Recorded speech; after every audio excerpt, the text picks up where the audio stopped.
Joshua Cribbs turns disaster into a score! Ugly, misformed little creature who has no purpose here, no meaning. I am a human being. Washed it down with 1 beer, 2 beers, 3 beers, a shot of whiskey, a margarita, and a Bloody Mary. And I said, Stone Cold, why have one when you can have them both? Swung out and drilled! Deep right center! Away back! Gone for Tony! Irving and Curry, one-on-one. Irving puts it up. It's good! Kyrie Irving from downtown! Senator Hillary Rodham Clinton? Awful. How is she awful? Hates freedom. And now, Any Given Podcast with your hosts, Brendan Ward and Ethan Simpson. Iguodala to Curry, back to Iguodala, up for the layup. Oh, blocked by James. LeBron James with the rejection. Hello, everybody, and welcome to episode 31 of Any Given Podcast. I am one of your co-hosts, Brendan Ward, sitting right here next to my main man, Ethan Simpson, how are you? and we're going to go ahead and get right into it. Obviously, we're a little bit amped. Yeah, just a little amped. We took last week off after the holidays. That's our excuse because there was a snowstorm and Brendan couldn't make it down. So we just said, you know what, we're going to have holiday break. Yeah, very, very amped about that. We're going to go ahead and get right on into it. The biggest news story, to us at least, Kent State football and the recognition we finally got from them this week. Yes, Kent State football posted a picture of the beautiful Kent Stage marquee that said, the Kent Stage, home of Any Given Podcast, Crumb for Heisman. They posted that with the caption, who says Kent isn't a football town? You know what? I don't say that. I know he doesn't say that. I know a lot of Kent State football fans don't say that. The people that still think that the Kent State Golden Flashes are where they were 10 years ago, maybe 15, whatever. It's a new age. It's the Sean Lewis era. You got Dustin Crum. Never underestimate McCoy. I mean, never underestimate McCoy. There you go. Yeah, and like you said, we've been saying it for forever, right? Finally, some people realizes that, like, Andrew Hawkins. He liked, me and Brendan been on it forever, right? He liked that tweet. Yeah. Me and you been on it forever. Andrew Hawkins, former Cleveland Brown, realizes that now too. Yeah. Andrew Hawkins, Matt guy, right? Matt guy, Toledo. Yep.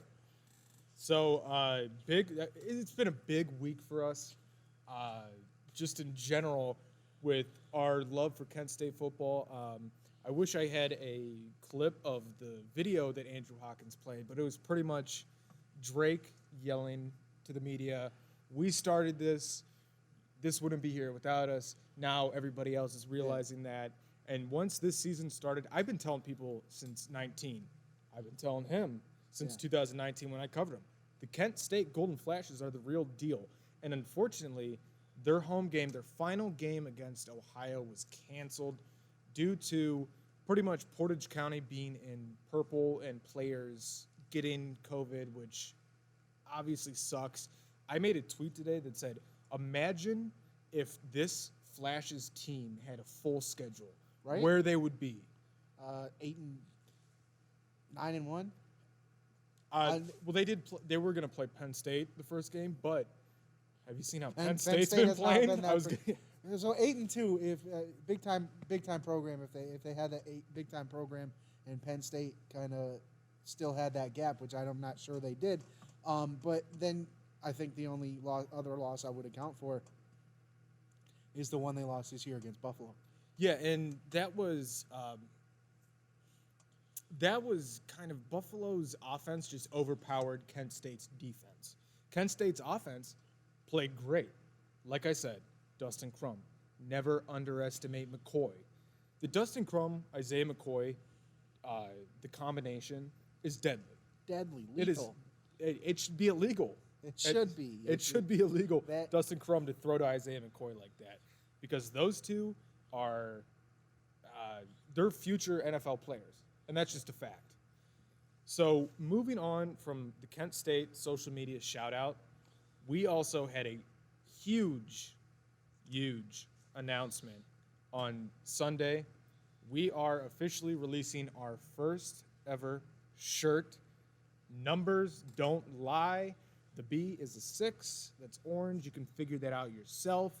Those will be available starting, I think, here in about 10, 11 days. We will Roughly get about those 11 in, days. and we will get those out to whoever wants them. If you would like them, contact us on our social media pages, and we will write you down for one. It's fantastic.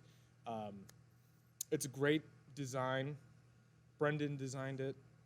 I did not design that. Don't give me credit for that. I didn't want to toot my own horn. No, yeah, toot your own horn, man. It's a brilliant design. It's I didn't even know like it was in the works at all, and then you came with it, and then a week later we've got shirts on the way, and we're bringing it to the public, and it's a great time too, right? Because we'll segue it, right? We'll segue it into our next. It's a great time to bring it up. It's a great time to bring Six's numbers don't lie, because his numbers don't lie, and the Browns' numbers don't lie, beating the Titans this week, 41-35, moving to 9-3 on the year. Already have their first winning season in the books since 2007. They are currently tied for third best in the AFC with the Buffalo Bills, who won last night over the 49ers, and fourth best in all of the NFL, behind only the Steelers, Chiefs, and Saints, who are 10-2. Yeah, I mean, that game was banana lands. 38 points in the first half, the most ever in franchise history.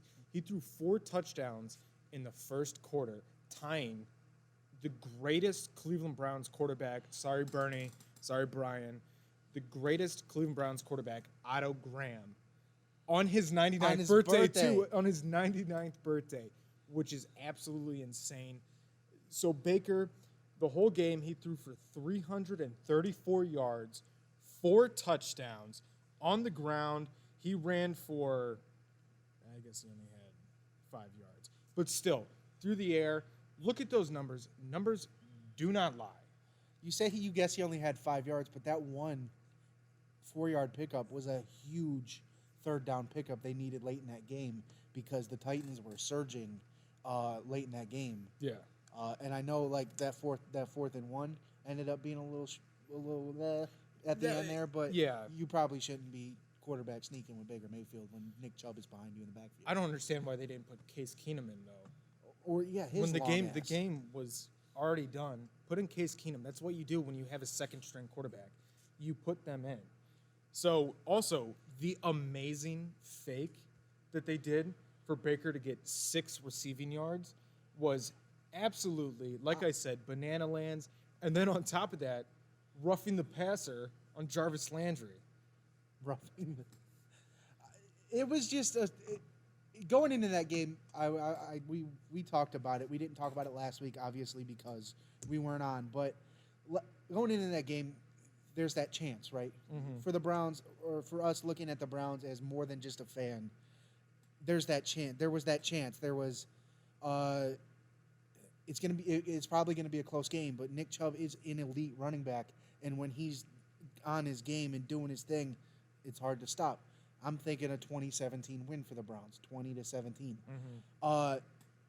I missed the first 5 minutes of this game, and all of a sudden it's 10-0, and then it's 17-0, and then they finally get a touchdown, and I'm like, okay, we're back down to earth. But then the Browns go and do it again. It's 24-7, and then they do it again. The Browns scored on each of their first 5 possessions, 4 touchdowns and a field goal that should have been the 5th touchdown, but Donovan Peoples-Jones dropped it. He dropped that one, but he made up for that 75 or 76-yard touchdown catch.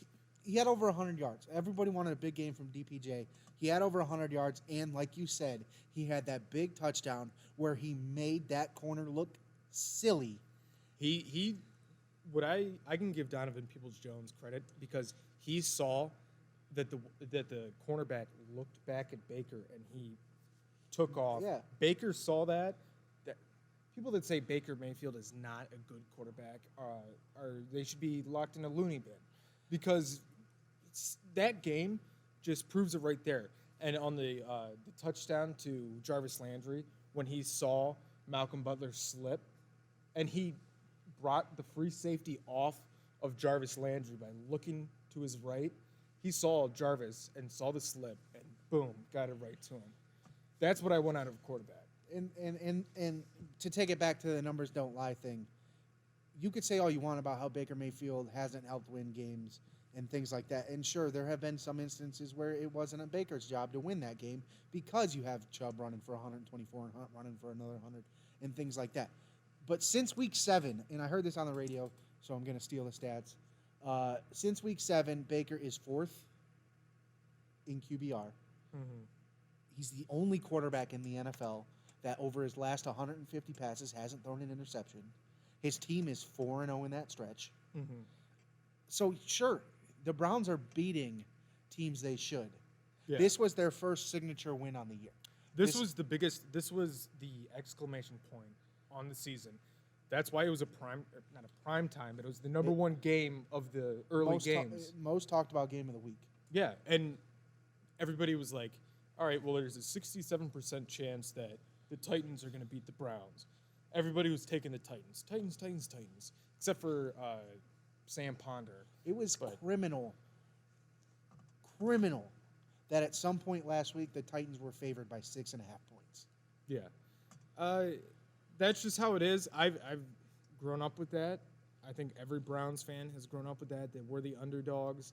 That's what we love. And that was the mentality that they came into that game with, is everything is about us. When all those shirts and the quotes that everybody says, Cleveland against the world, literally, it's Cleveland against the world. And you adopt that mentality, and they have. Think about it. This game was billed as Derrick Henry, the monster Derrick Henry, versus the Browns rushing attack. On opposite sides, obviously, they're each running against the opposing team's defense. So there's other things there. Obviously, it played out much different, right? Big first half from Baker Mayfield. The Browns are up 38-7 at halftime. Get a field goal midway through the third quarter. Now they're up 41-21. A 20-point lead late. Big half in the first half from Baker Mayfield. Up big at halftime. And then Tannehill and the Titan offense are playing catch-up. They didn't crazily get away from the run in the second half. Yeah. But that's because they have Derrick Henry. If you're the Pittsburgh Steelers and you're down 31 points at halftime, you're not running James Conner. No. Ben Roethlisberger is throwing 35 more times that game. Absolutely. And that's just the way it goes. The Browns, this score does not do this game justice. They only end up winning by 6 points, but 2 quick scores in the third quarter and 2 very late scores in the fourth quarter is what made this game close after a boneheaded fumble on 4th and 1 where your quarterback sneaking Baker. It was a whole fluke. Yeah. That fumble. I mean, it happened obviously, but it was a fluke. It should have never happened. They were just trying to run down the clock, and then if you watch the tape, Baker's right knee does go down it was while the ball close. was coming out, but the ball was still in his grasp. It was coming out, but his right knee went down. Like I said just a few minutes ago, why not just put Case Keenum in? Put Case Keenum in, run the ball with Nick Chubb. You had a fullback in. Yeah. You would have do to a wildcat or something, or punt. At that point, punt. You're up 2 scores. There's 2 minutes to go in the game, or less than 2 minutes to go in the game. I mean, I get that just getting that first down seals it. Game over. Effectively doing the Nick Chubb stepping out at the 1-yard line against Houston. Effectively doing that by getting that first down. So I get why it was went for, but again, now we've got that turnover. They scored off the turnover. It got really close. You could have done a wildcat and put Brian under center. Anybody, just bigger. Put one of your bigger. tight ends under center and have him just ram his big ass right through the line. Right. I'd probably put Brian or Hooper because I don't know if David Njoku's hands will. No, yeah, I wouldn't. Get a snap, but especially with that broken wrist from last somebody year. bigger. By all means, put Nick Chubb right there. Let him take the snap. I get that you want a quarterback taking an under center snap, but it happens. Kareem Hunt played fantastic. Kareem Hunt. He didn't have his numbers weren't pretty, but he was an essential part of that win. Same with Nick Chubb. He was very big at very big moments. Yeah. That screen play on a very late third down. It was like 3rd and 12 late in the fourth quarter. Titans had all the momentum. If they got the ball back right there. That little screen. Yeah. Baker hits him on a very nice screen pass, a very touch screen pass. I know a lot of people say that Baker just bullets stuff and he needs to learn touch. It was a very, very good touch pass from Baker there to Kareem. And they even tweeted, or if you've seen the post-game locker room conversation from Kevin Stefanski, he said something about it. He said he wins who loves the football drill award or something like that because it was an effort play. It was, hey, make this guy miss, get 12 yards on a third down where we thought we were about to punt, especially when the offense was as stagnant as it was in the second half. Like, I know they went to the running game and it was just more about taking time off the clock, being up so much, but big play because momentum switches there, and then that Baker Mayfield fumble isn't even a thing because they're already back in the game if you don't get that first down there. Yeah, and speaking of the Kevin Stefanski post-game talk, the speech, a couple years ago, I never would have thought I would say this, but Cody Parkey has been kicking like a clutch player. 7 for 7. Lights out. If you would have watched the doink, doink, doink, the triple doink game out in Chicago. To the point where it was laughable when they signed him this year after Justin Seibert. Yeah, I was pissed. I'm not going to lie. Pissed. I was we both pissed. were. You could probably go pull the footage, and we were both going nuts on this show. I guarantee it. Because he already played for the Browns, and he was trash. But this is a different team right now. It has a different feel, different coaching staff, different GM. Sometimes it's about the magic. Ask the Philadelphia Eagles. Yeah, and let me tell you what, the Haslams have pretty much kept their hands out of the team. They are being actual owners and not trying to be like Jerry Jones.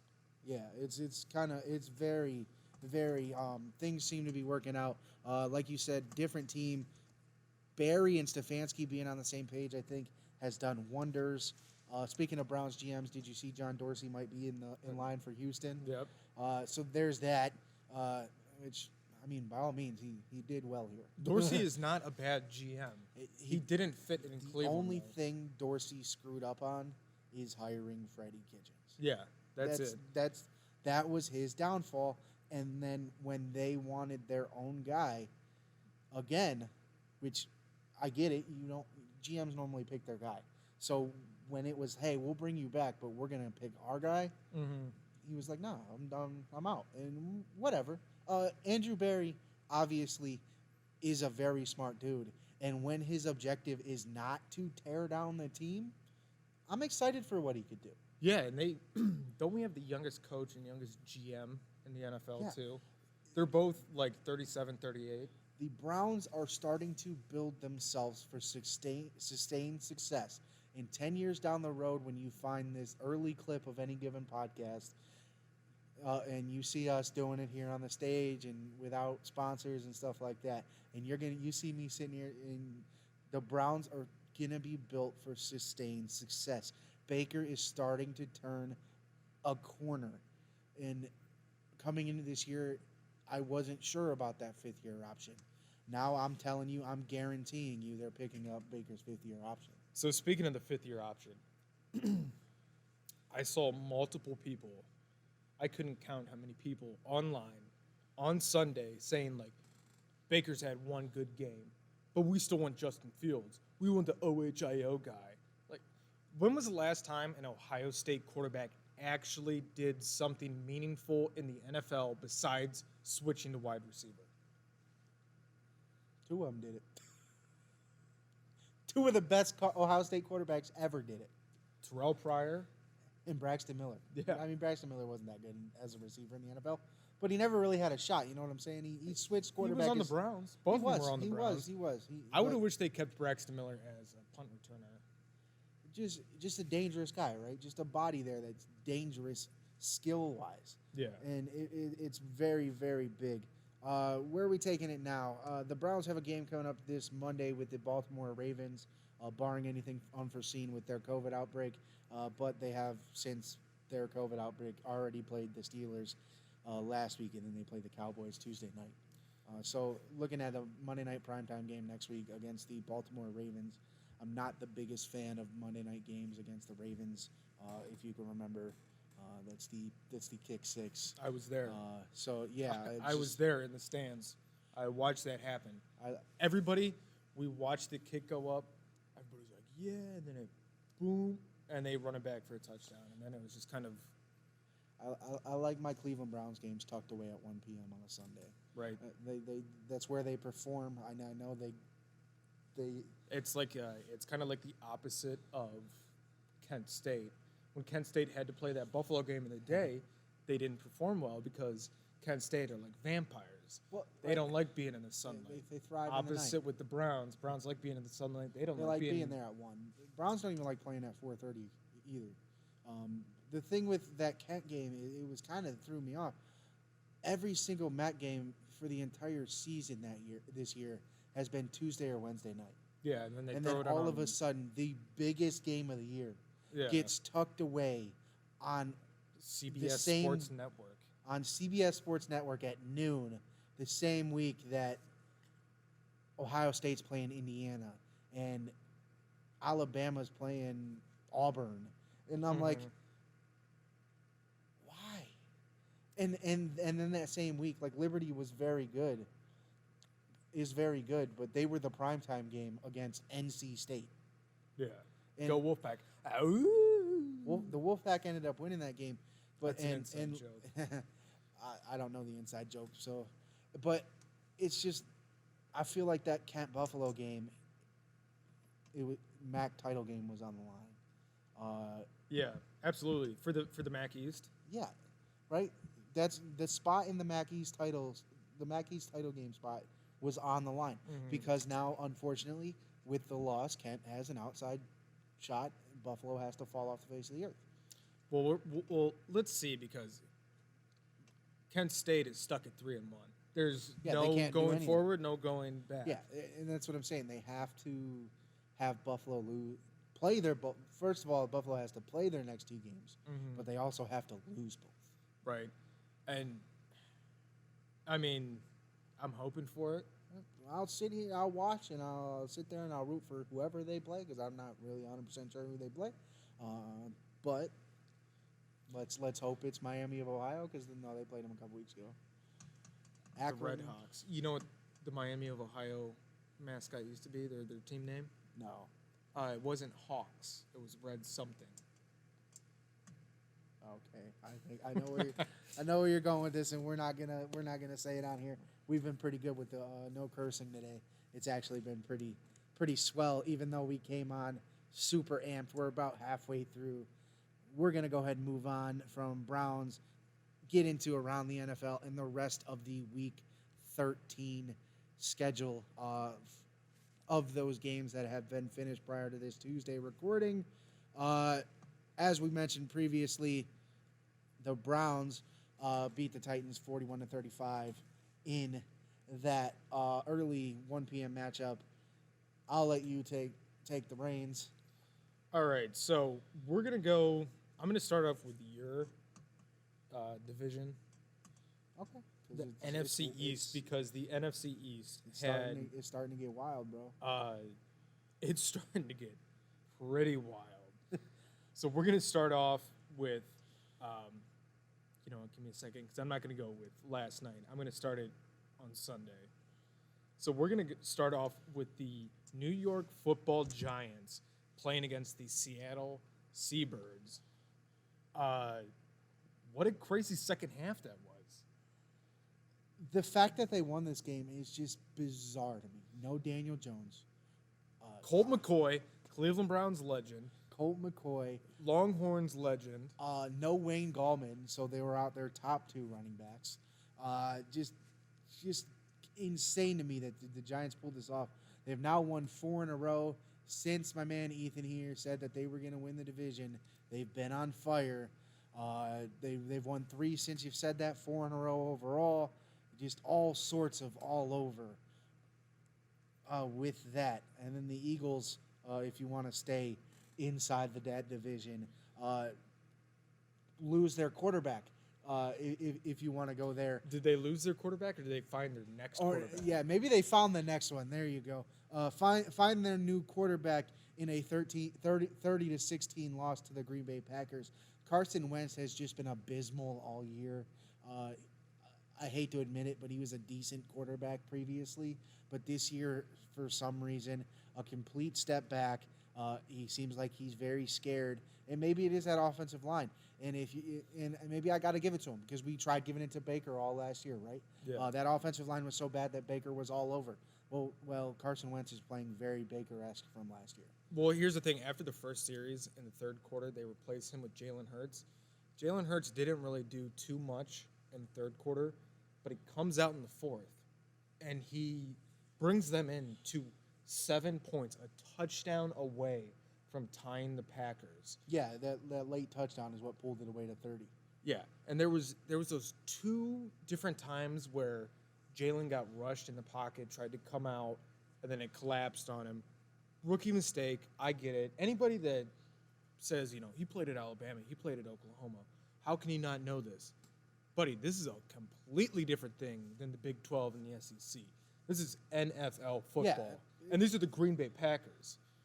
This isn't just some schmuck team. This is, If playing at Alabama or Oklahoma was a prerequisite to being a good NFL quarterback and knowing what it means to be in the NFL, A.J. McCarron would be a Hall of Fame NFL quarterback because he was damn good at Alabama. And I'm so happy Sashi Brown didn't put in that bid to get him on the Browns. Thank you, Sashi.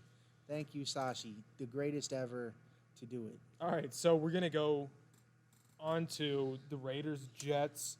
Close game, came down to the final 5 seconds, bro. Yeah. Raiders almost lost. They tossed up.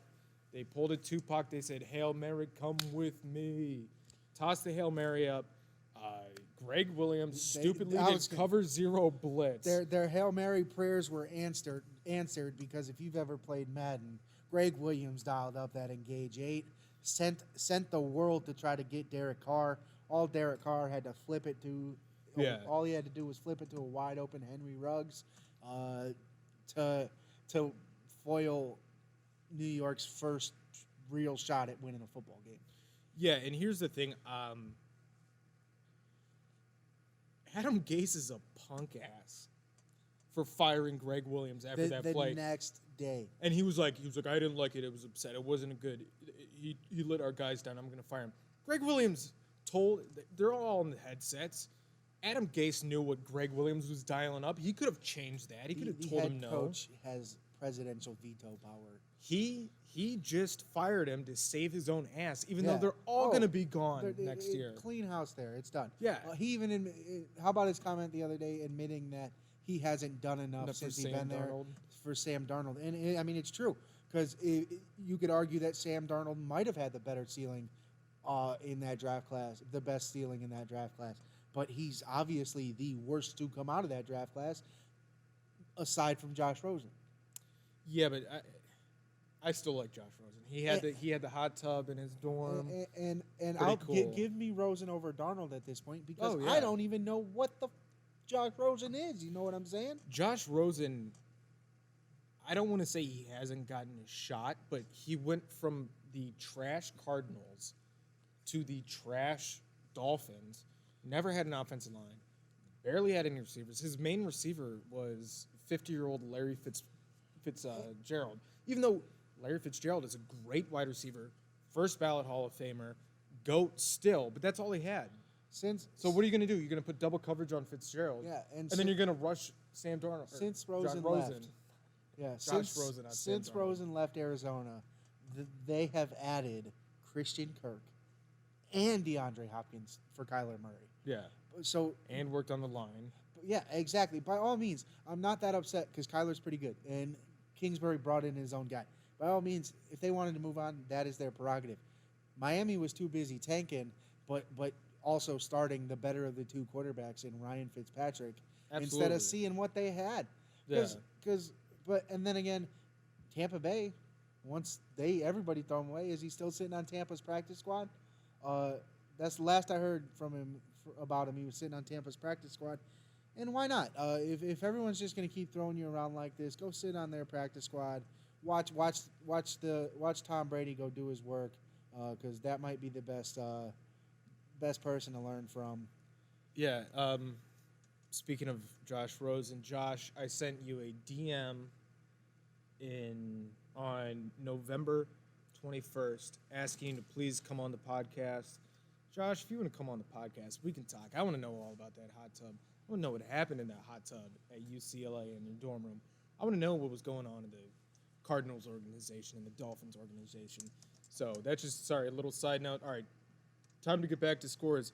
The Cardinals flock over to L.A. and just to get head-butted by the Rams, 38-28. Let's see here. Patriots. Cam. Scam Newton does not look like a scam anymore. He's looking more like Superman, beating Justin Herbert and the Chargers 45-0, which was a fun game to watch. Broncos, the Chiefs rode them like the horses they are, 22-16. The Bills come in and they smacked those pesky gold miners, the 49ers, 34-24 in Glendale, Arizona. And speaking of the NFC East, probably besides the Browns game, my favorite game that I watched in Week 13 is the Washington football team beating the Pittsburgh Squealers 23-17 in beating them in the final minutes of the fourth quarter and making these guys look like they should never have been 11-0. I tweeted out 12-0, baby, let's go. I put on Facebook 12-0, let's go Squealers. Ruffled some feathers with the people that I know that are Steelers fans, but guess what? You talk crap about the Browns every single week, every time they lose. That's only been 3 times this year. You've been talking bad about Browns and Browns fans for the last 20 years. You know what? I'm going to rub this loss in your face. You lost to the football team. I almost said it. Yeah. We've been good on on that the last I'm going to rub this in your face like a dog that pissed on the carpet. I'm going to put your nose in it. You lost to the football team. Guess who didn't lose to the football team? The Browns. Actually, beat them pretty handily. My takeaway from this is I've been saying it for weeks now. 11-0, they should have never got there, like you said. The worst undefeated football team for this late in the season I have ever seen. Also, just to finish off the conversation on that, go Bills, go Colts, because if that happens, Week 17's for the fucking division. Hey, had to happen sometime. Had to happen sometime. I guess it's at least we're talking about the Browns, right? And how much I hate the Steelers so much. Steelers fans, I said it online yesterday to Josh Pridemore, who was saying, all right, Browns fans, we got the Ravens next week. Let's not celebrate, blah, blah. I said, you know what? No, I'm going to relish in this loss because Steelers fans are the cockiest assholes on the planet, and that's a fact. They're right up there with Patriots fans, Yankees fans, and Red Sox fans. There's 2 Steelers fans in this entire world that I can tolerate. That's it. Everyone else, I can be friends with people that are Steelers fans, but when it comes to football, I don't want to hear it because the Browns, you know, the Cleveland Browns are the Cleveland Clowns. I know. Why don't you put a paper bag over your head, man?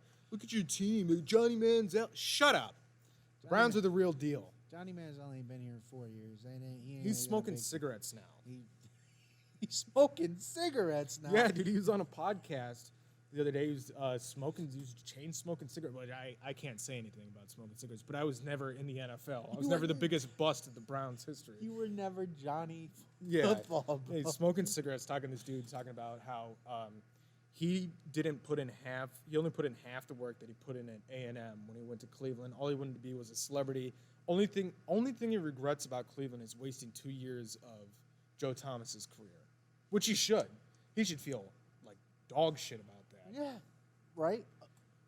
He's a clown. He said nothing about the fans. I love Jed Wills to death, but could you imagine Joe Thomas on this team?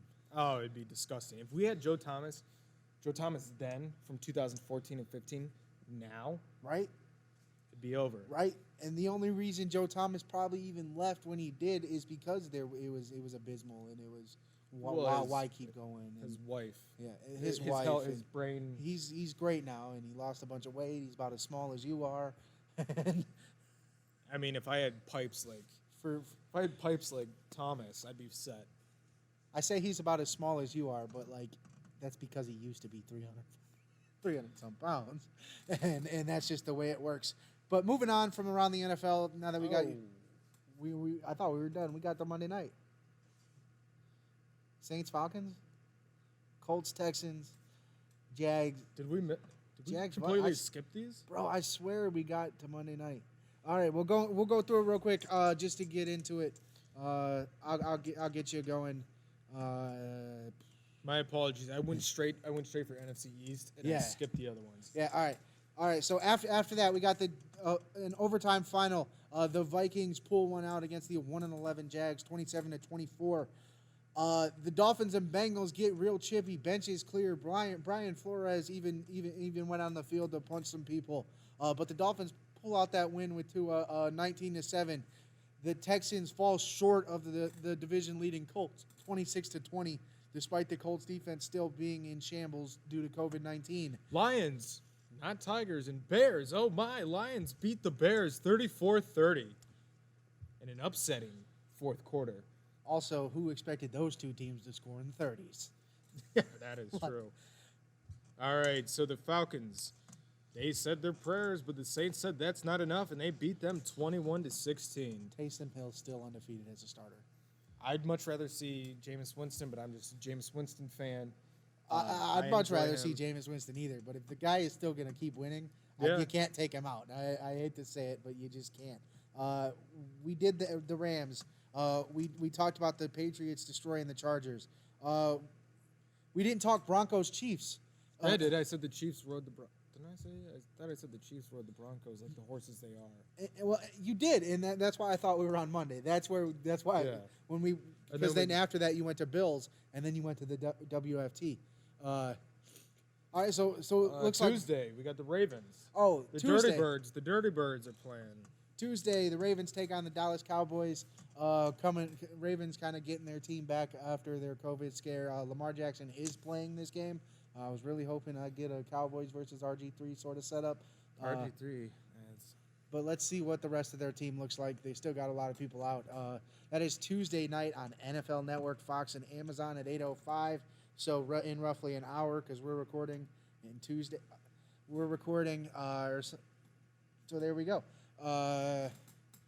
Moving on. ESPN's Booger McFarland. That's his name, right? McFarland? Booger McFarland, yeah. Yeah, there we go. Very bad broadcaster on Monday Night Football. They moved on from him. But he sent out a tweet today, and I'm going to pull up the tweet. I'm pretty sure I screenshotted it. It was just about 3/4 of the way through the year. Who are your award winners? He said that his MVP is Aaron Rodgers, with Patrick Mahomes coming in second. His offensive player of the year is Travis Kelce, with Derrick Henry coming in second. His defensive player of the year is TJ Watt, with Aaron Donald coming in second. His coach of the year is Mike Tomlin, with Brian Flores coming in second. His comeback player of the year is Alex Smith, with Ben Roethlisberger in second place.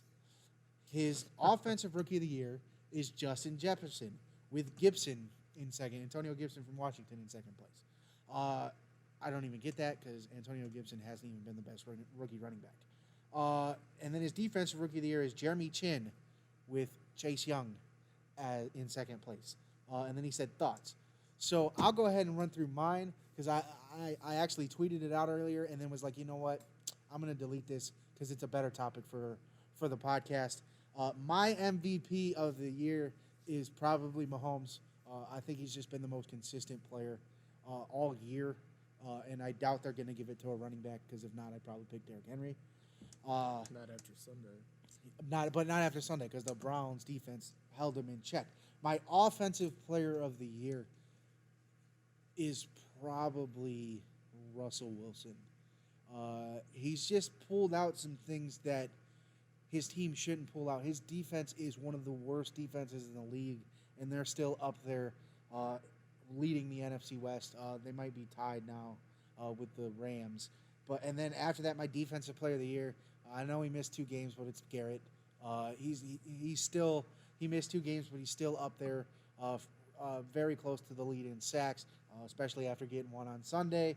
My comeback player of the year, I'm not going to argue that it's Alex Smith, because before he even started a game or played the minute he was cleared for football activities, good to go. For him, my offensive rookie of the year, you're going to hate me for this, but it's Chase Claypool, with 10 touchdowns in 10 games.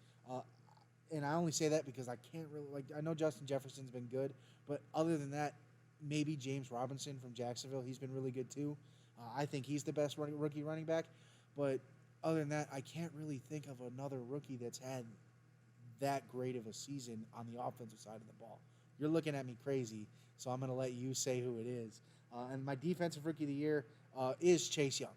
I think he's been pretty dominant on that edge for the Redskins, the football team, who man, we can blur that, right? Yeah, we can bleep that. We can bleep it. R words. The R words. The football team. I think he's been very dominant on one of the NFL's better defenses. And then my coach of the year.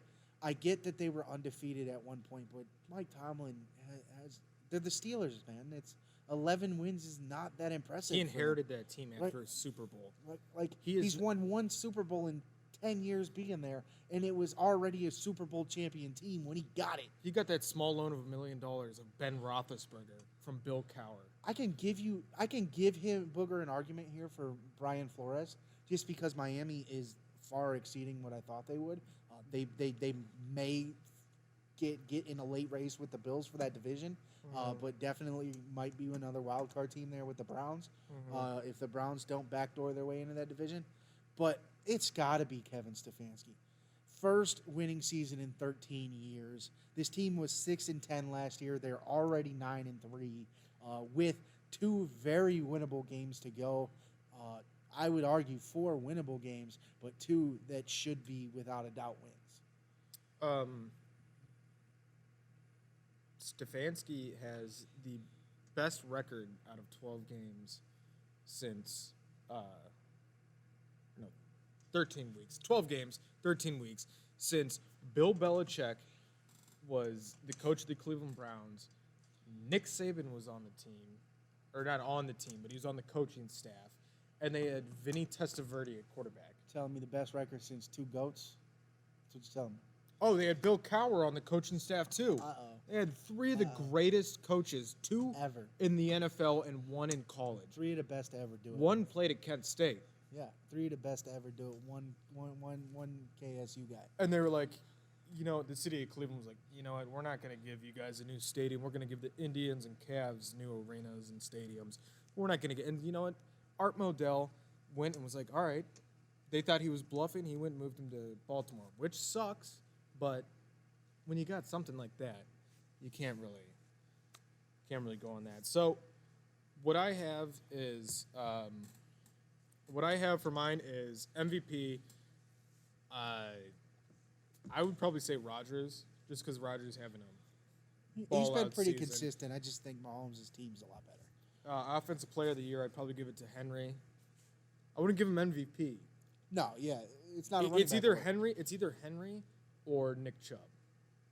For Offensive Player of the Year. Yeah, Nick Chubb's 4 games off is going to be a problem. yeah, but He's there. we're still number 1 in rushing, even though Kareem's in there. You know what? Let me change that. We're gonna make them dual Offensive Players of the Year: Nick Chubb and Kareem Hunt. Browns. It's going to read Browns running back, Offensive Player of the Year. Yeah. Defensive Player of the Year: Myles Garrett. That's just a fact. Call me a homer. Call me whatever you want. Last name Simpson. Call me Homer.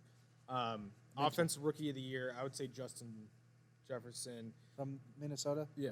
Defensive Player of the Year, I would probably go with Chase Young. He's been balling out. You can't really go. Coach of the Year, Kevin Stefanski. I mean, you can't. It's like Kevin Cash was the Coach of the Year for the American League in the MLB because of what he has done with the Tampa Bay Rays and how he is. They're in the World Series now after 6 years of being there. This is his first year, and they're 9-3. All I gotta say is it's week 13, and we're talking playoffs for the Browns. Yeah. It's coach of the year. The material for number me. one seat in the wild card. The best wild card team.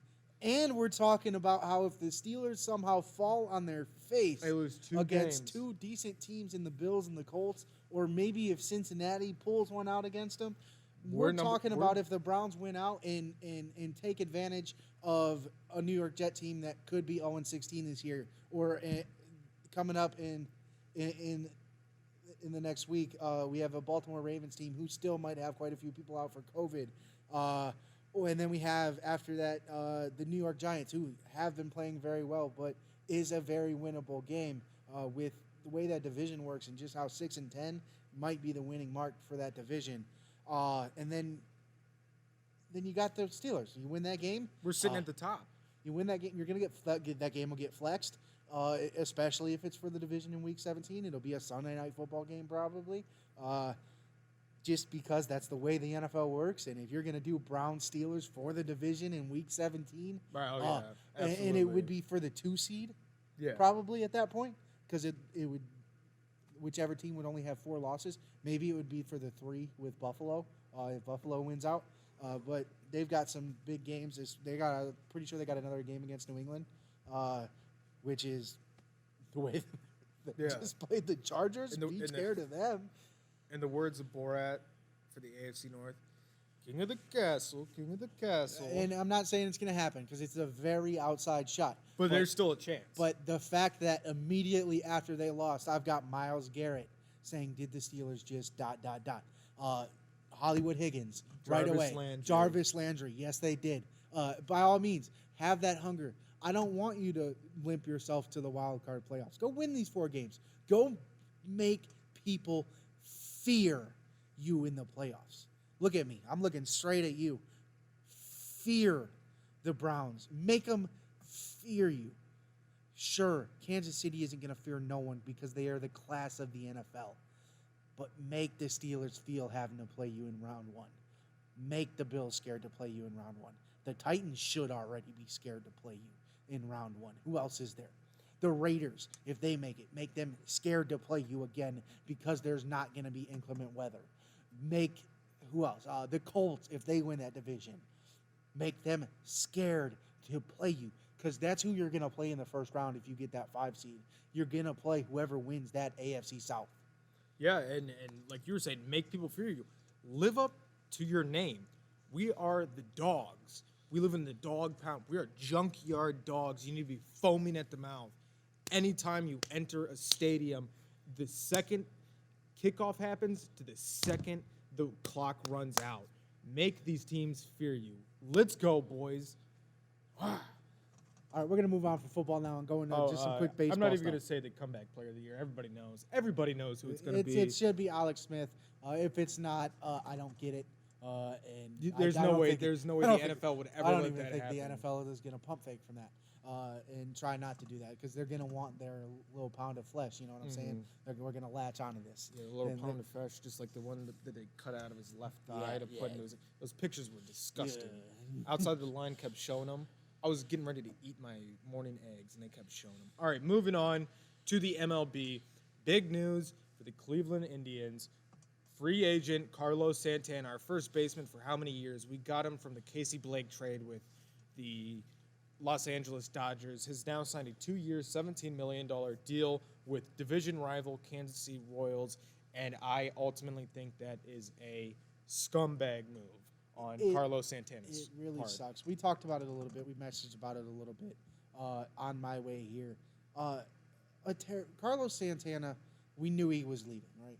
We knew that was happening. It's a business decision. They're trying to save the money for other players and work it around. Me and you understand that the Indians are a small market team. The thing is go to Cincinnati. Go to Philadelphia. Right. Again. Go to the not the Yankees because I don't want to see you there. But go to the Brewers or something. Go somewhere. Don't go to Kansas City, Detroit, either of the Chicago teams, the Houston Astros, the Red Sox, the Yankees.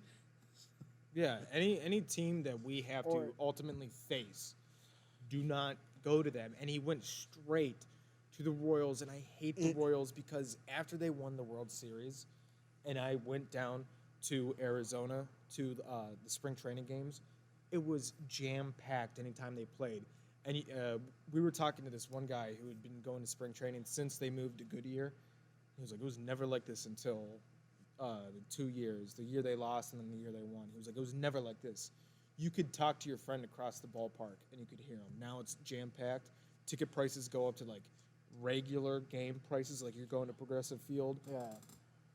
It's ridiculous. Carlos Santana, man. Hey, look, loved you in Cleveland. I thought the Philadelphia deal that we did was fantastic. We got rid of our contract, and then you came back. You got paid and came back. And it really resurged his career. Yeah. But to go to – maybe he's doing this again. Maybe he's just getting this $17 million and coming back. Somebody else Probably not. We got Fran Mill, though. You can put Fran Mill at first. I don't know, man. Carlos, good riddance, I guess. I don't really want to say that because I always like Carlos. I don't want to say good riddance because I still like you, but I'm not saying good luck. No. That's good riddance, not good riddance, but not good luck either. That's where we're going to leave it because I'm not going to wish a division rival luck, especially one that almost won the damn thing last year. Yeah. Howie, how's it going back there? Good. He was looking the other way. He was looking. He's like, man, I can't believe Santana went to the Royals. Moving on, ex-Cleveland Cavaliers, LeBron and Kyrie are still talking about each other. A couple months back, Kyrie, when he teamed up with Kevin Durant and went to the Brooklyn Nets, and now it's been a little over a year now because Kyrie was on that team last year. KD was hurt. LeBron finally kind of spoke about it and said that his comments hurt him. What Kyrie said is that being on the Nets now, he finally has somebody else on the team that he believes is up to his level when it comes to taking the last shot and being that clutch guy. He believes that he finally has somebody that he can trust besides himself to do that. Hey, man, how about when you were in Cleveland and LeBron was here? But here, I'm going to give some of these Boston Celtics a little credit. How about when Jason Tatum was better than you? How about when Marcus Smart played more than you? Yeah. Who else is there? How about Jaylen Brown being the second best player on that team because you couldn't stay healthy? Hayward. How about Gordon Hayward being better than you if he wouldn't have messed up that leg? Don't give me this, for the first time ever, because for the first time ever, somebody might be able to count on you. Has Kyrie Irving been relevant since 2016? No. And that's the since the shot. The shot is he will forever be known as the shot and the guy that decided to leave Cleveland because LeBron came in and was big brother. Well, no, doy. That's LeBron's team. I hate to say it, but it's LeBron's team. Look, I'm going to say something, and it might ruffle some feathers. Kyrie Irving, if Brooklyn does not work out, you're only going to be known as the guy that made the shot. Mm-hmm. You're not going to be known as a good basketball player. Or his Dr. Drew movie that flopped. Yeah, you're going to be known as Uncle Drew and the guy that made that shot. And sure, it delivered a hell of a championship to Cleveland, but you don't want to go down being known only as the guy that made that shot. He might be – sorry, there's three things he might only be known as. The shot, the movie, and the Any Given Podcast opening the intro. Yeah, Kyrie, right? Kyrie on Kyrie. Yeah, we put the shot in the intro because it's a significant moment in Cleveland sports history, and by all means, I'll always have love for that. But just the way you ended up. But anyways, LeBron went on with Richard Jefferson on the Road Trippin podcast and said that he requested transcripts. He wanted to know exactly what was said because he wanted to know if it was taken out of context. Turns out LeBron found out it's not taken out of context, and LeBron was basically just like, "Damn, man, that hurt. That kind of hurt me because while I was there, and you were there, he was like, and you were there, Rich.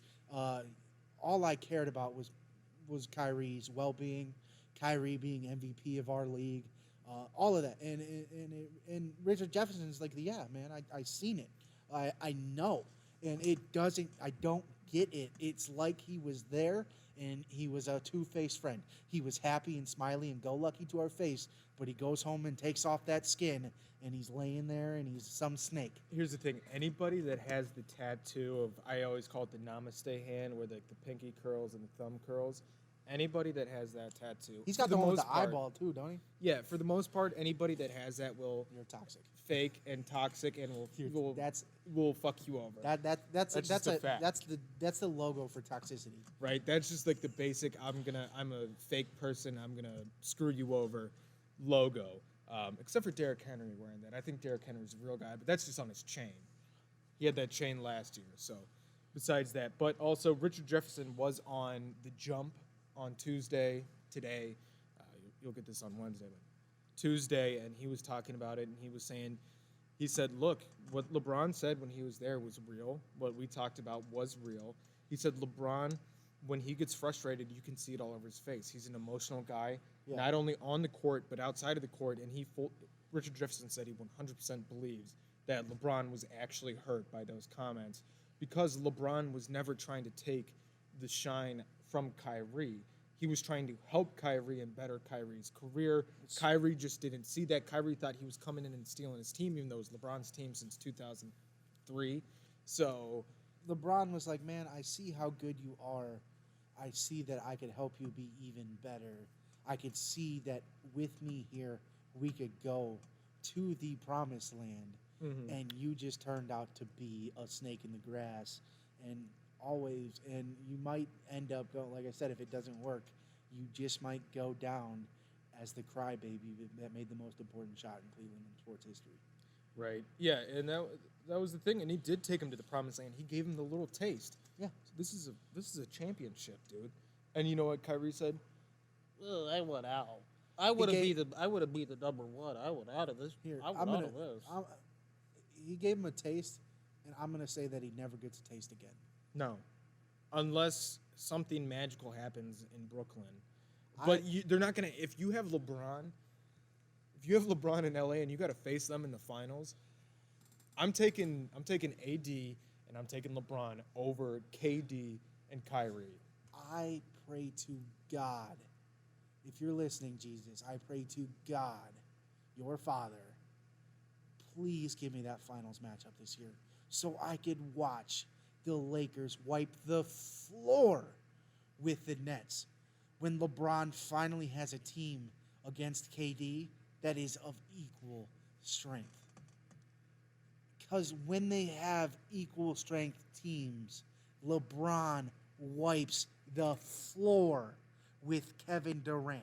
When Kevin Durant teams up with 4 other All-Stars, no, LeBron can't beat him. But when Kevin Durant is on his own with maybe only one other guy, like in Oklahoma City, LeBron wipes the floor with him. Do not compare Kyrie to Russell Westbrook. No, because Russell Westbrook's He's better. way better. He's Way better than Kyrie. He's better. I am excited for Russ in Washington. Excited. Because he's going to get to be that guy. And Bradley Beal is such a team guy. It's going to work. And I think both teams won that trade. I think John Wall is going to be extravagant in Houston if they keep James Harden. But I also think Russell Westbrook is going to be great as a Washington Wizard. Absolutely. Russell Westbrook, I got the Westbrook jersey. I've always loved Westbrook. He's petty just like I am. No holds barred. He makes the nastiest faces just like I do. Once again, he's petty. He's nasty.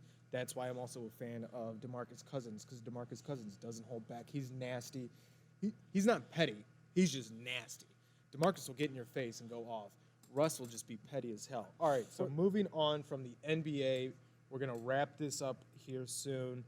This day in sports history, December 9th, 1949, just about a year after the Cleveland Indians won their final World Series, the NFL merges with the AAFC, bringing in your Cleveland Browns, the San Francisco 49ers, and the Baltimore Colts. Yes, if you don't know and you only think the Colts were in Indianapolis and Baltimore was the Ravens, no.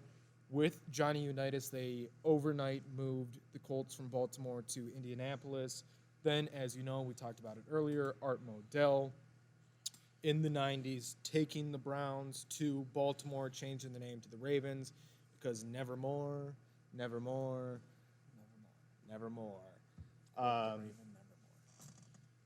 Yeah, so that is this day in sports history. We kind of have to wrap it up. We went a little overboard on talking sports or talking football. Hey Of man, course that's we're all right. talking We got sports. into it.